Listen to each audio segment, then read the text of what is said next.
donc on va pas piétiner sur le temps de la soirée.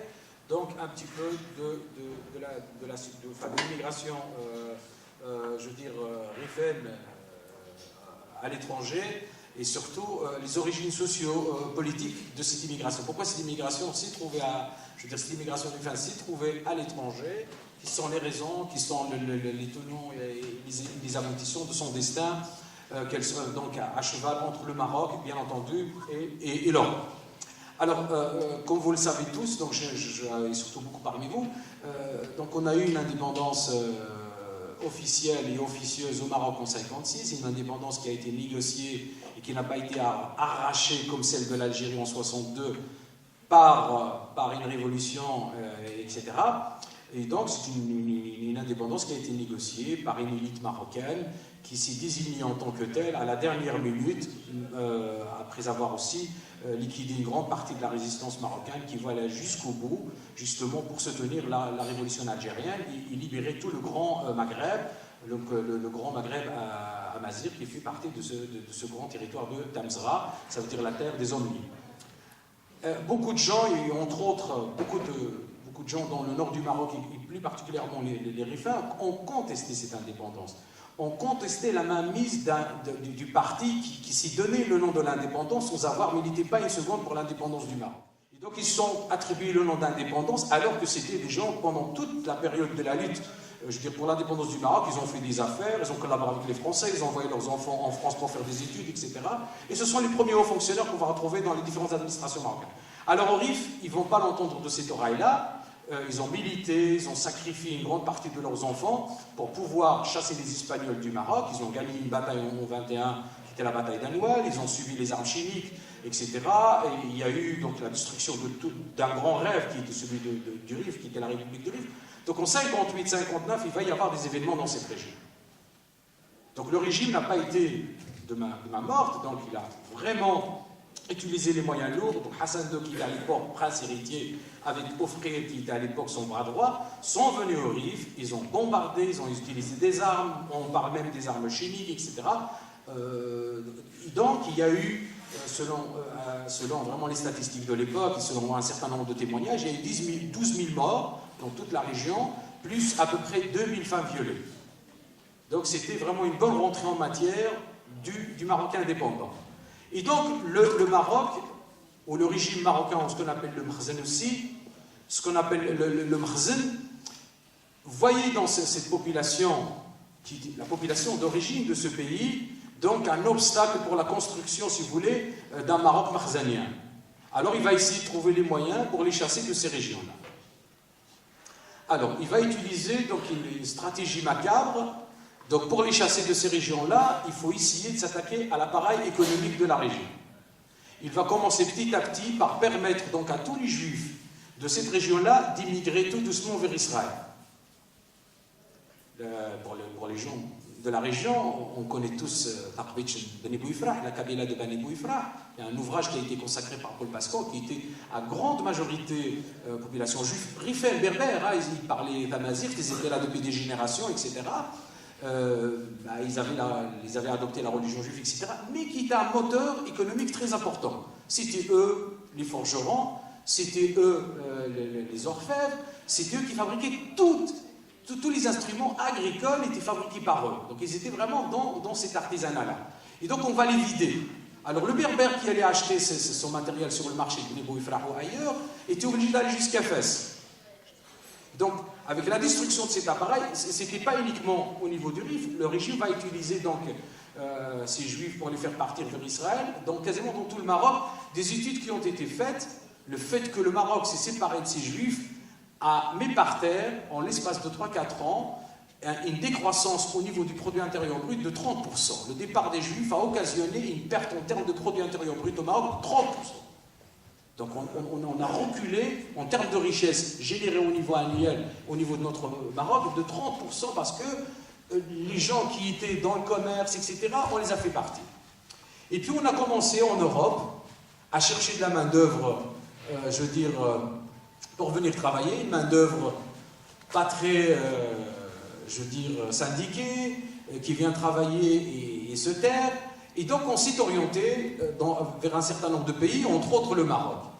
Et à l'époque, le Maroc a trouvé ça comme une occasion pour se débarrasser d'une partie de cette population qui lui posait problème, et c'était la population du Rif. Et donc tous les contrats qui venaient d'Allemagne, de Hollande, de Belgique, vers Wizarat Shurl à l'époque, ont été tous orientés vers le Rif. Vider le Rif de ses hommes. Laisser que les vieillards, les enfants et les femmes. Comme ça, on a la paix et on peut faire ce qu'on veut dans ce Maroc, les mains libres. Et donc tous les contrats, mais tous les contrats, donc, ont été orientés vers cette région-là. Et c'est pour cela qu'on va voir les premiers immigrés, déjà fin des années 50, début des années 60, les premiers immigrés, ben, ils vont être d'origine rifaine. Beaucoup plus tard vont suivre les soucis, etc. Et puis par après, d'autres régions du Maroc vont être concernées. Donc ce qui devient maintenant un privilège, à l'époque, c'était une punition collective pour une région qui était récalcitrante et qui était opposée au système. Et donc le régime se disait, ils vont partir tous travailler dans les mines, ils vont tous travailler dans le froid, ils vont tous mourir. Et je vous assure, c'était les expressions qui ont été utilisées, c'était la stratégie construite. Ils vont tous crever dans les mines avec les mines de charbon, etc. Ils vont tous travailler dans les usines de plomb. Ils vont d'ailleurs occuper des places dans les usines dont les Belges, les Allemands, les Hollandais ne voulaient pas. Et c'était des postes de travail qui ne permettaient pas d'avoir une durée de vie très grande. Mais le problème, cette population qu'on voulait punir et tout, a été une bénédiction pour ce Maroc. Quand le Maroc était en manque de devises, c'est cette population qui lui fournissait des devises par les transferts qu'il faisait. Donc ce que vous avez considéré comme un malheur, ou dont vous voulez vous en débarrasser, est une bénédiction.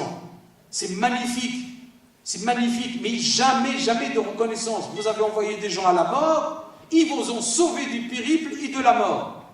Mais jusqu'à présent, il n'y a quasiment pas de reconnaissance.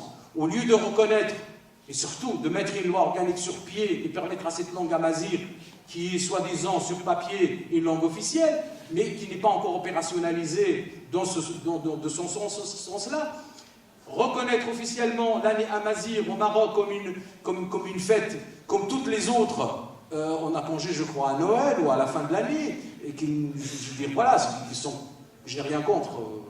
Les congés sont bienvenus dans le milieu du travail. Hein. Il ne faut pas non plus exploiter les travailleurs, mais je préfère que les congés peuvent être aussi dans des choses qui représentent une valeur émotionnelle pour nous. Fêtez-le, avoir 3 jours, je veux dire, disons, pour le nouvel an amazigh, c'est le bienvenu, etc., etc.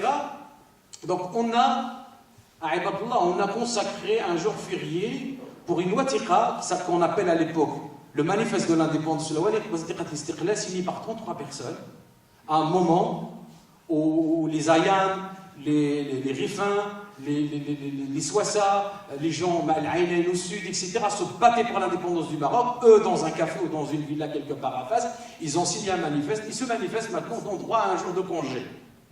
Et de personne n'entendait parler de ce manifeste. Personne.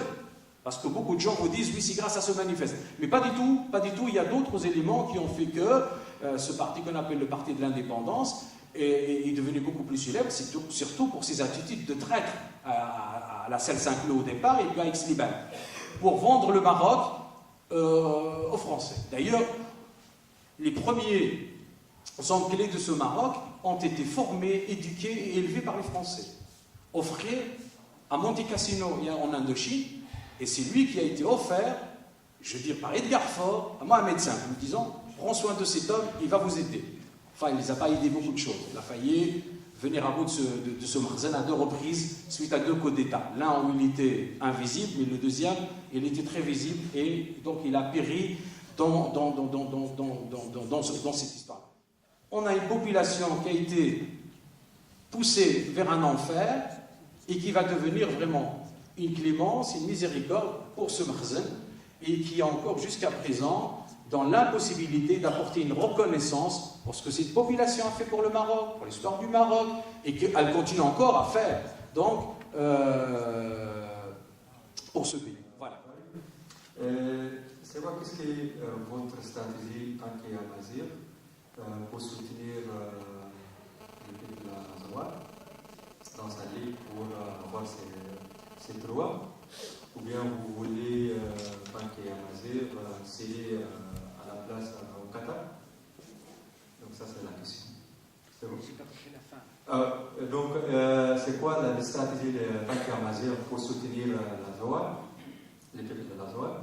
Ou bien vous voulez céder, laisser le Qatar à la place? Qatar.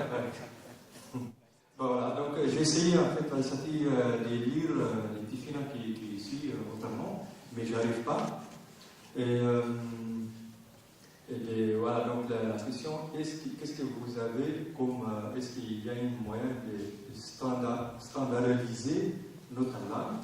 Parce que ce que je vis, moi c'est ma langue maternelle, Tifina, et je l'écris, mais quand je suis là, je n'arrive pas à lire ce qui est votre nom, c'est la même langue. Donc je pense qu'il y a un problème. Qu'est-ce que, voilà, il y a des propositions sur ça ou, voilà. Merci.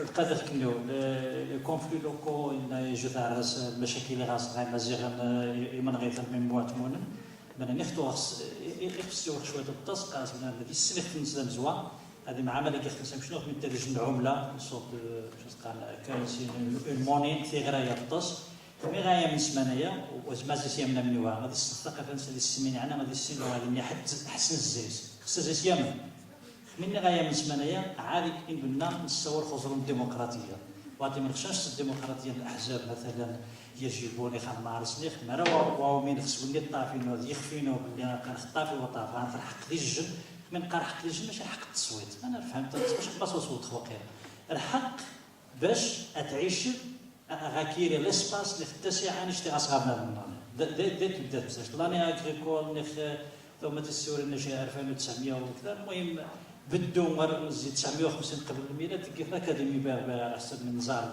من وراني وذا ثمانيه تما بدو الناس تلقى الاكاديمي باربع ولكن تو غاديين في الشتاء نار انا نبدو مسكوس يفجع ماني مار المجتمعات يتعيشن غاصنا قدام غاص الطقوس لي غيت نسد من الجزائر بدا سولستيس نزلت يمكن غاص تدوروا ما ثم تسقسي خلير كامل ويكند المعاد من ديري تبوس المقصد ماشي كالاخ ما بالنسبه للمعاد قصدي كيف ما ديك مش قام محمد السادس كيف كمؤسسه استشاريه وغاصوين اللي قام بالقواجد الوزاره ولد ولا الدنيا يوذن بالمما وقعش الاجتماع تسيني خاص اعضاء المكتب يني اعضاء المكتب يتقترح حيث العميد يسقداج اللي استغى الملك خرقصه الملك يتوقع اللي قارس يتوافق ما راه يفادني حد يمكن واسع جبتي كسنخ الطريقه مزيان يزود في اليوم.